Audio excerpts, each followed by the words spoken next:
People always act in a way that makes perfect sense to them, always, even the behavior that's driving you crazy. That's the single most useful idea I know for changing anyone's behavior, including your own. So let me unpack it, because once you see it, you can't unsee it. Here's the principle. People only take actions that line up perfectly with how things occur to them, not how things actually are, how they occur. Every action a person takes is consistent with their version of reality, never inconsistent. So when someone does something that looks lazy or stubborn or self-defeating and you think, why would they do that? The answer is always the same. Because given how the world occurs to them, that was the obvious move. You would do the exact same thing if you stood where they stand and saw what they see. Read that again. You would do the same thing. That's not soft. That's the key that unlocks the whole thing. In the interest of full disclosure, I'm Rich Kelly's AI avatar. Everything you're hearing is his. I just let him get it to you without being on camera every time. The real-time, in-person version of Rich, that's what the consulting and live events are for. Anyway, back to it. Most of us try to change behavior by attacking the behavior. We push, we nag, we threaten, we repeat ourselves louder. And it doesn't work because we're fighting the symptom. The behavior isn't the problem. The behavior is a perfect logical output of how things occur to that person. You want different behavior? Change the occurring. There are 3 pieces to how something occurs. Get these and you've got a tool you'll use for the rest of your life. First, the situation, the plain facts of where someone sits. Take a person on your team who isn't taking initiative. The situation might be this: they have a job.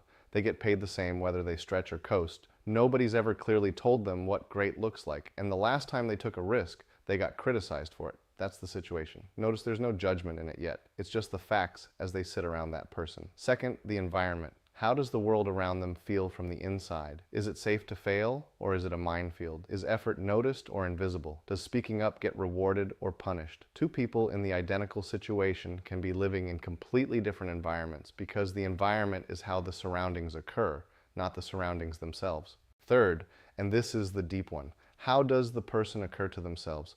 What's their view of who they are? I'm not a leader, I'm not good with money, I'm the reliable one, I'm not really wanted here. Whatever that story is, every action they take will protect it and confirm it. People act in line with who they believe they are, every single time. Now stack those 3 up, and the behavior that confused you 5 minutes ago becomes obvious. Of course they're coasting. Look at the occurring. There's no consequence, the environment punishes risk, and they see themselves as a cog. Given all that, coasting isn't a character flaw. It's the only rational move. Let me make it concrete. Why is somebody careless with money? You can lecture them about budgets all day and nothing changes. But look at the occurring. If money occurs to them as something with no real consequence, because there's always a cushion, always a bailout, always a soft landing, then of course they spend it on whatever feels good right now. There's 0 cost to being careless. I've watched plenty of people, young and not so young, blow money they didn't have on things they didn't need, purely because nothing in their world made the carelessness cost anything. They weren't broken. The occurring made carelessness the logical choice. So if you want them to change, you don't give a speech. You change the occurring. You introduce real consequence. You change the environment so that effort and discipline actually produce a different result they can feel. You hold up a mirror so they start to see themselves differently. Change those, and the behavior changes on its own, because now the new behavior is the one that makes perfect sense. This is the whole game in leading people. Stop managing behavior. Start managing the occurring. The team member who won't step up isn't defective. Something about how the work occurs to them makes stepping up feel pointless or dangerous. Your job is to find it and shift it. Make excellence visible. Make initiative safe.